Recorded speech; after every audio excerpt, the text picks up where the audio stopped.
नमस्कार दोस्तों। Last video lecture में हमने बात करी थी बाल्यावस्था के संदर्भ में। इस वीडियो लेक्चर में हम विस्तृत चर्चा करने वाले हैं किशोरावस्था के संदर्भ में।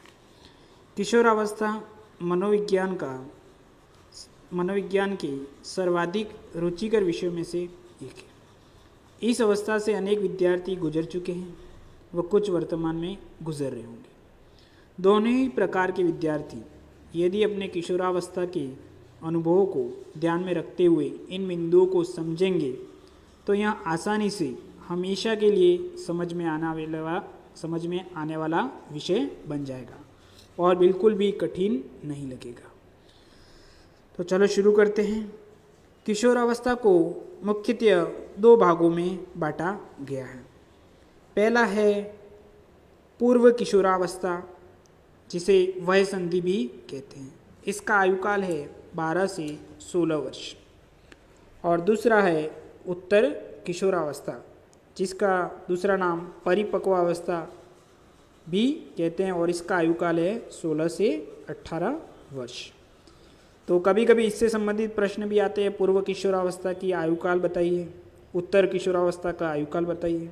और कभी कभी इसकी जगह पे इसका दूसरा नाम भी पूछा जाता है, वय संधि या परिपक्वावस्था का आयुकाल बताइए। तो इसके सटीक आपको जानकारी अपने दिमाग में रखनी है तो आराम से सही तरीके से उत्तर दे पाएंगे। अब बात कर लेते हैं हम किशोरावस्था के विभिन्न नामों के बारे में। किशोरावस्था को अनेक नामों से जाना जाता है और इन नामों के ऊपर परीक्षा में प्रश्न भी पूछे जाते हैं। तो सबसे पहला नाम है इसका जीवन का सबसे कठिन काल। किशोरावस्था को जीवन का सबसे कठिन काल माना जाता है क्योंकि किशोरों को न तो बालकों की गिनती में माना जाता है न प्रौढ़ों की गिनती में माना जाता है। वो बालकों वाली समस्याओं का भी सामना करते हैं और प्रौढ़ों वाली समस्याओं का भी सामना करते हैं, इसलिए इस काल को सबसे कठिन काल माना जाता है। दूसरा नाम है इसका समस्याओं की आयु। इस किशोरावस्था को समस्याओं की आयु नाम से भी जाना जाता है क्योंकि इस अवस्था के दौरान या इस आयुकाल के दौरान उसको अनेक समस्याओं का सामना करना पड़ता है और हर क्रियाकलाप में उसे मार्गदर्शन की ज़रूरत पड़ती है क्योंकि हर क्रियाकलाप उसके लिए नया रहता है, इसलिए इसे समस्याओं की आयु भी कहते हैं। तीसरा है आंधी तूफान की अवस्था। इस आयुकाल को या इस किशोरावस्था को आंधी तूफान की अवस्था भी कहते हैं। बाल्यावस्था तक एक निरंतर गति से वृद्धि होती है, लेकिन जैसे ही किशोरावस्था के काल में प्रवेश करते हैं तो अचानक से तीव्र और तेज गति से वृद्धि होती है। जिस प्रकार से आंधी और तूफान बहुत तेज गति से और बहुत स्ट्रॉन्ग तरीके से सामने आते हैं, उसी प्रकार से इस काल में भी उसका शारीरिक व मानसिक विकास बहुत तेज गति से होता है, इसलिए इस अवस्था को आंधी तूफान की अवस्था नाम से भी जाना जाता है। नेक्स्ट है तनाव संघर्ष की अवस्था। इस समय उसको बहुत सारी परिस्थितियों से सामना करना पड़ता है, इसलिए इन प्रश्नों के उत्तर उसके पास नहीं होते तो बहुत बार यह तनाव में भी रहता है और इन प्रश्नों के उत्तरों के लिए वो उनसे जूझता भी रहता है, इसलिए इसे तनाव और संघर्ष दोनों ही की अवस्था माना जाता है।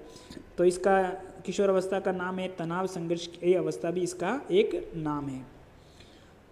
पांचवा बात करते हैं, इसे उलझन की अवस्था नाम से भी जाना जाता है क्योंकि उलझन की अवस्था इसलिए बोला जाता है कि कभी तो इसको बालकों की तरह व्यवहार किया जाता है उसके साथ में और कभी मैच्योर की तरह से व्यवहार किया जाता है।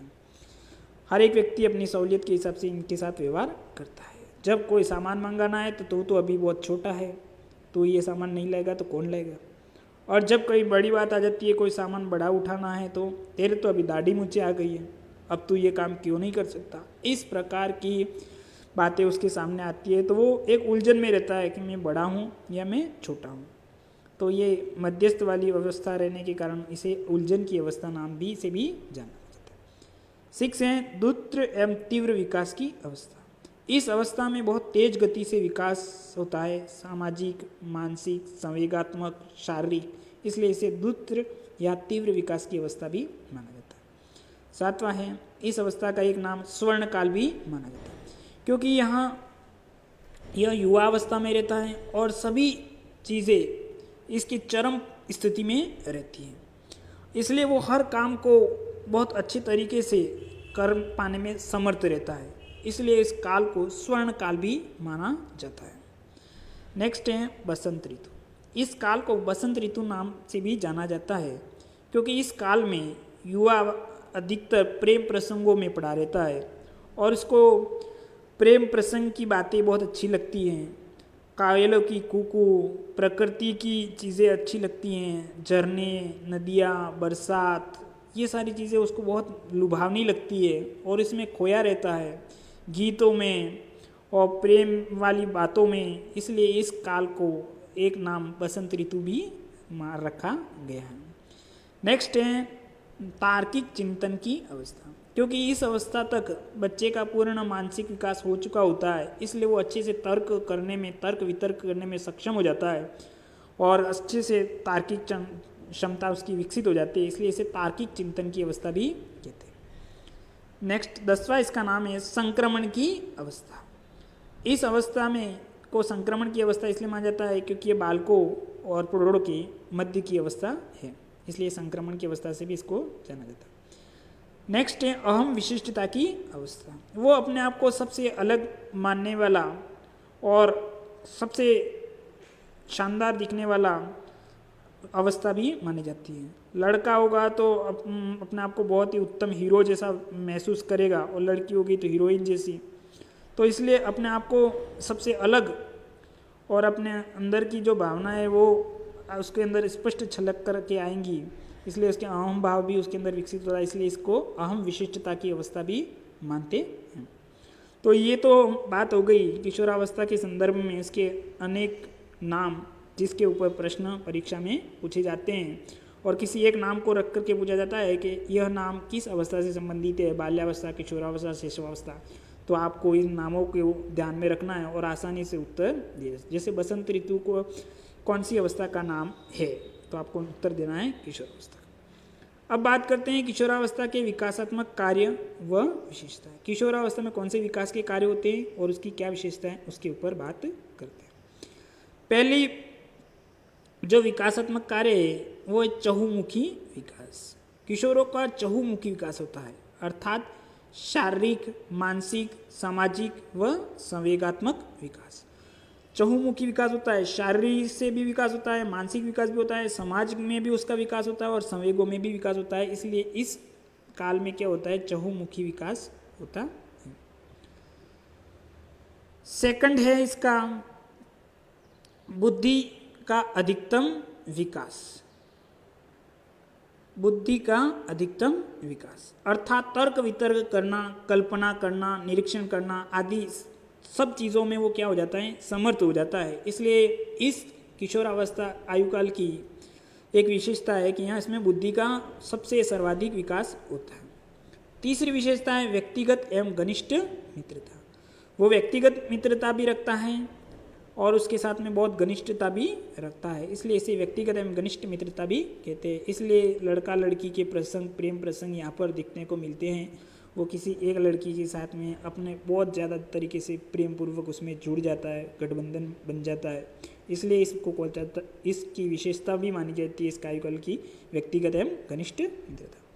चौथा है कल्पना का बाल्य। बहुत सारी इमेजिनेशन वो देखता रहता है, मैं कल को ये बन जाऊंगा, मेरी शादी इस तरह से होगी, मेरे दोस्त इस तरह से मेरे से व्यवहार करेंगे, मेरा समाज में मेरे रिश्ते इस तरह से व्यवहार करेगा, मेरे रिश्ते नाते, इस तरह की इमेजिनेशन उसके अंदर बहुत ज़्यादा बहुतायत में नजर आती है। फिफ्थ है दिवा स्वप्न की प्रबलता प्रवृत्ति। उसको बहुत ही मनोरंजक और बहुत ही प्रेम पूर्वक और बहुत ही अच्छे अच्छे स्वप्न उसको दिन में भी आने लगते हैं, इसलिए उस आयुकाल को दिवा स्वप्न की प्रबलता भी माना जाता है, क्योंकि वो दिन में भी सपने देखता है, घोड़ी पे चढ़ रहा है, शादी हो रही है, दोस्तों के बीच में लीडरशिप कर रहा है, इस प्रकार के सपने उसको बहुत ज़्यादा आते हैं, इसलिए इसे दिवा स्वप्न की प्रबलता प्रवृत्ति भी माना जाता है।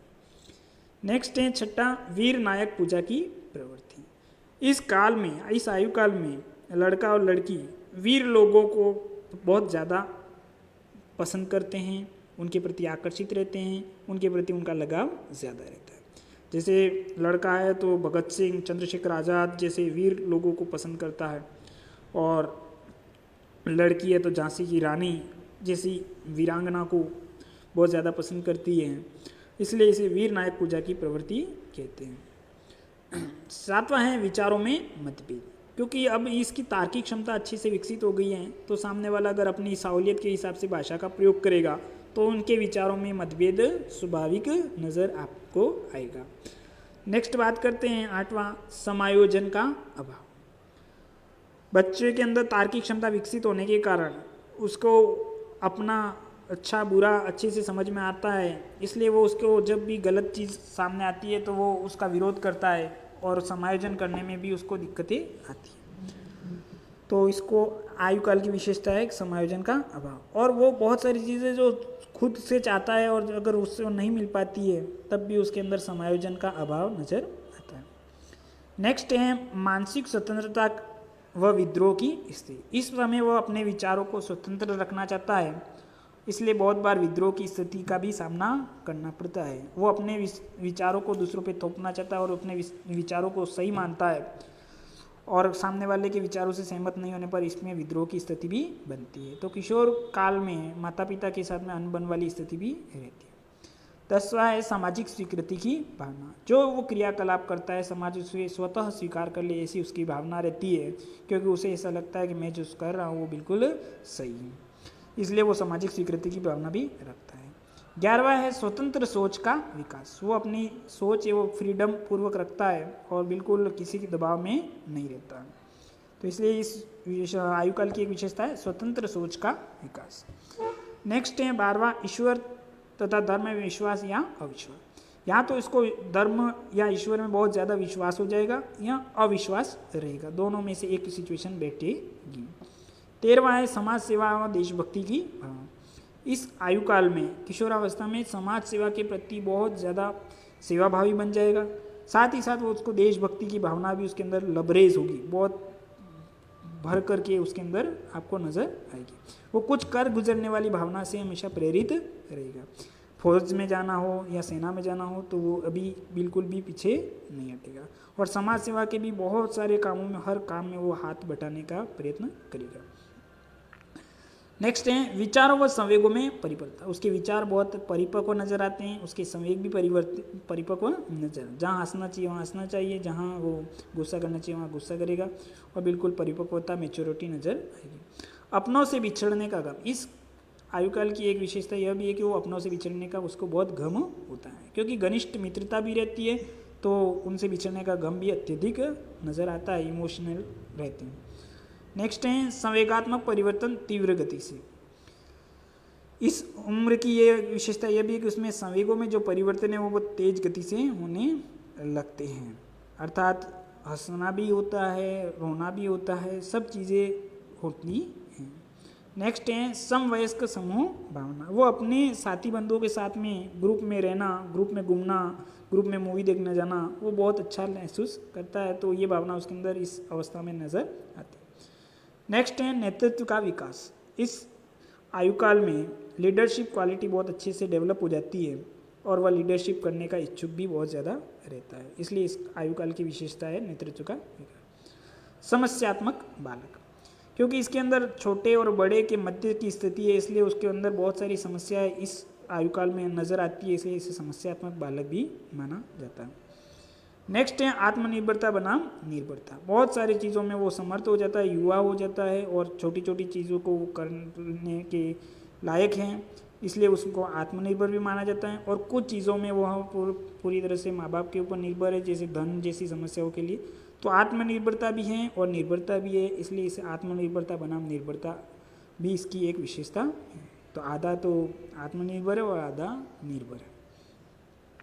नेक्स्ट है आदर्शवाद बनाम यथार्थ। वो आदर्शवादी वस्तुओं को भी स्वीकार करता है और यथार्थवाद आज वर्तमान के दौर की भी समझता है कि जो पुरानी जो चीज़ें थी, जो महाराणा प्रताप के काल की थी, उनको आदर्श भी मानता है, लेकिन वर्तमान स्थिति को, वर्तमान युग को देखते हुए भी वो फैसले लेने में समर्थ रहता है। तो आदर्श वाली स्थिति भी स्वीकार की जाती है और यथार्थवाद भी स्वीकार किया जाता है, इसलिए इसको आदर्शवाद बनाम यथार्थवाद भी कहा जाता है। नेक्स्ट है काम प्रवृत्ति। इस आयु काल में कामुकता की प्रवृत्ति बहुत ज़्यादा चरम पर रहती है। और कामुक प्रवृत्ति 3 प्रकार से। फर्स्ट है आत्मा प्रेम, वह स्व से प्रेम करता है, अपने खुद से प्रेम करता है, इसलिए वो अच्छे से बाल कटिंग कराता है, अच्छे कपड़े पहनता है, अच्छी सौंदर्यात्मक प्रवृत्ति उसके अंदर विकसित होती है। समलिंगीय प्रेम, अपने साथी बंधुओं के साथ में रहना, उनके साथ में अच्छा दिखना, उनके साथ में घूमना बहुत अच्छा लगता है, इसलिए समलिंगीय प्रेम भी रहता है। नेक्स्ट है विषम लिंगीय प्रेम, अपने से विषम लिंग के प्रति भी उसका आकर्षण बहुत तीव्र रहता है, इसलिए विषम लिंगीय प्रेम भी इसके अंदर बहुत तीव्र दिखाई पड़ता है। नेक्स्ट है आत्मनिर्भर बनने की इच्छा, वो सेल्फ इंडिपेंडेंट बनना चाहता है, किसी के ऊपर निर्भर नहीं रहना चाहता है और जल्दी से जल्दी अपने आप को इंडिपेंडेंट बनाना, स्टेबल बनाना चाहता है। नेक्स्ट है व्यवसाय चुनाव की चिंता, इस दौर के दौरान उसे अपने करियर की चिंता बहुत ज़्यादा रहती है, इसलिए इसे व्यवसाय चुनाव की चिंता भी इसकी एक विशेषता मानी जाती है कि मैं कौन सा राह या कौन सा मार्ग पकड़ूँ जो आने वाले भविष्य को मेरा अच्छा बिल्डअप हो जाए। नेक्स्ट है अमूर्त चिंतन की प्रवृत्ति, अर्थात जो सामने है उसी के आधार पे सोचता नहीं, अपितु उसके जो दिखाई नहीं देता है उसके बारे में भी वो सोचता है, अर्थात जो कभी हो जाता है आंखों देखा भी गलत हो जाता है, तो वो उन चीज़ों को समझता है कि जो दिखाया जा रहा है वो वास्तव में सही है या नहीं है। तो इस प्रकार की चिंतन या मानसिक क्षमता उसके अंदर विकसित होती है, इसलिए इसे अमूर्त चिंतन की प्रवृत्ति भी माना जाता है। विपरीत लिंग के प्रति आकर्षण यहाँ पे प्रबल और चरम पर रहता है, बिल्कुल सही बात है। नेक्स्ट है धन की समस्या, क्योंकि उसकी पॉकेट मनी जो बाल्यावस्था से चल रही थी उसकी अपेक्षा यहाँ पे बहुत ज़्यादा बढ़ जाती है। मूवियाँ देखना, दोस्तों के सामने घूमना, अच्छे कपड़े पहनना, बहुत सारी चीज़ों की उसकी प्रबल इच्छाएं यहाँ पे रहती हैं और इसलिए उसको धन की समस्या का भी सामना करना पड़ता है, क्योंकि माता पिता उसी अनुपात में उसे पैसे देते, तो इसलिए धन की समस्या रहती है। अध्ययन के प्रति गंभीर रुचि, कभी कभी बालकों का अध्ययन के प्रति रुचि बहुत ज़्यादा बढ़ जाती है और वो बहुत स्ट्रॉन्ग मेहनत करते हैं, यहाँ पर गंभीर रुचि दिखाते हैं और बहुत अच्छी सी पढ़ाई भी करते हैं, क्योंकि वो अपने करियर को बनाना चाहते हैं और आगे चलकर कुछ बड़ा बनने की उनके अंदर चाहत रहती है। नेक्स्ट है आत्महत्या की समस्या, इस दौर की एक प्रमुख बुराई माने या फिर एक विशेषता माने, लेकिन यह बहुत गंभीर समस्या है कि इस दौर में आत्महत्याएं बहुत ज़्यादा होती है, क्योंकि ना तो ये बच्चों की गिनती में है, ना बड़ों की गिनती में है, और ना उनको कोई ज़्यादा मार्गदर्शन देने वाला होता है, और बहुत बार प्रेम प्रसंगों में भी पढ़ करके ये आत्महत्या कर लेते हैं, कभी सफल ना होने की सिचुएशन में भी आत्महत्या कर लेते हैं, कभी बहुत अच्छी पढ़ाई करते हैं, बहुत अच्छा 100% डेडिकेशन देते हैं और जब सफल नहीं हो पाते हैं तो इस दौर में अगर उनके प्रति सजग और उनके अच्छा मार्गदर्शन नहीं दिया जाता है तो वो आत्महत्या भी कर लेते हैं। तो आत्महत्या इस आयु काल की एक गंभीर समस्या है। अब हम बात कर लेते हैं किशोरावस्था से संबंधित मुख्य परिभाषा परीक्षा के दृष्टिकोण से जो आने लायक हैं। तो सबसे पहली परिभाषा है स्टैनले हॉल, इनके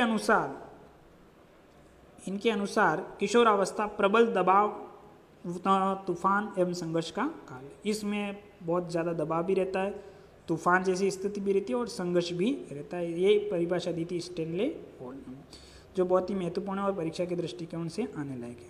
नेक्स्ट है स्टैनले हॉल की दूसरी किशोरावस्था के संदर्भ में जो महत्वपूर्ण परिभाषा है, किशोरों में जो शारीरिक, मानसिक व संवेगात्मक परिवर्तन होते हैं वह अकस्मात होते हैं, अचानक से उनके अंदर शारीरिक, मानसिक व संवेगात्मक परिवर्तन होते हैं। दोनों ही स्टैनले हॉल की बहुत ही महत्वपूर्ण परिभाषाएं हैं, पिछले पेपरों में भी पूछी गई हैं, आने वाले पेपरों में भी पूछी जा सकती हैं, ध्यान में रखना। नेक्स्ट है वैलेंटाइन का कहना है व्यक्तिगत मित्रता किशोरावस्था की विशेषता होती है, अर्थात यहाँ पे लड़का लड़की वाले प्रेम प्रसंग बैठते हैं और व्यक्तिगत मित्रता बहुत घनिष्ठ हो जाती है। और वैलेंटाइन को आपको याद रखना है तो वैलेंटाइन डे के हिसाब से याद रखते हो। वैलेंटाइन डे के दिन क्या होता है, लड़का लड़की के प्रेम प्रसंगों की निशानी रहती है, प्रेम प्रसंग वाले केस बहुत बनते हैं। तो वैलेंटाइन ने व्यक्तिगत या घनिष्ठ मित्रता को किशोरावस्था की विशेषता बना। वैलेंटाइन ने ही माना है कि किशोरावस्था अपराध प्रवृत्ति के विकास का नाजुक समय है, क्योंकि यहाँ पे अपराध प्रवृत्ति भी बहुत ज़्यादा तीव्र गति से होती है, क्योंकि वो जो चाहता है वो उसको अगर सामने वाला स्वीकार नहीं करता तो उसको बहुत ईगो हर्ट हो जाता है और इस दौरान वह अपराध कर बैठता है। क्योंकि बहुत बार लड़का लड़की के प्रेम प्रसंग बनते हैं, बहुत बार ब्रेकअप होता है, ब्रेकअप के बाद लड़का जो चाहता है या लड़की जो चाहती है वो नहीं हो पाता है, तो अपराध भी हो जाते हैं। तो वैलेंटाइन घनिष्ठ मित्रता भी है और अपराध भी कराता है, दोनों ही वैलेंटाइन के परिभाषाओं के अंदर भी आते हैं। नेक्स्ट है किल और कठिन, इस तरह से इस परिभाषा को याद रखें। किशोरावस्था जीवन का सबसे कठिन काल है। किलपेट्रिक के अनुसार किशोरावस्था जीवन का सबसे कठिन काल है। किल और कठिन, क। तो इस तरह से आप इस परिभाषा को याद सकते हैं। नेक्स्ट है कॉल सैनिक। कॉल सैनिक किशन प्रौढ़ों को अपने मार्ग में बाधा समझते हैं, जो उन्हें अपनी स्वतंत्रता का लक्ष्य प्राप्त करने से रोकते हैं। तो बड़े बुजुर्गों की बातें उनको दिमाग में जल्दी से उतरती नहीं हैं, ऊपर से जाती हैं, और वो उनको लगता है कि ये हमारे जो काम कर रहे हैं उनको ये सही नहीं लगता है, इसलिए उनको बाधा समझते हैं और वो फिर उनकी बातों को ज़्यादा दिमाग में नहीं रख करके अपने वाली कामों को करते रहते हैं। नेक्स्ट है जॉन्स मनोवैज्ञानिक ने परिभाषा दी थी, किशोरावस्था शिशुआवस्था की पुनरावृत्ति है। जो शिशुआवस्था की विशेषता है वो वापिस से किशोरावस्था में दिखाई पड़ती है, यह मानना था जॉन्सन। तो जॉनसन बेबी पाउडर ये कौन सी शिशुओं के लिए होता है, तो जॉन्स की परिभाषा आप यह दिमाग में रखकर शिशुआवस्था से संबंधित है, किशोरावस्था शिशुआवस्था माना गया है, तो यह परिभाषा जॉन्स की है। इस तरह से भी आप किशोरावस्था की इस परिभाषा को याद रख सकते हैं। आज के लिए बस इतना ही। नेक्स्ट वीडियो में हम फिर से मिलेंगे, तब तक के लिए जय हिंद, जय भारत। अगर वीडियो अच्छा लगता है तो शेयर करें, लाइक करें और सब्सक्राइब करें। धन्यवाद।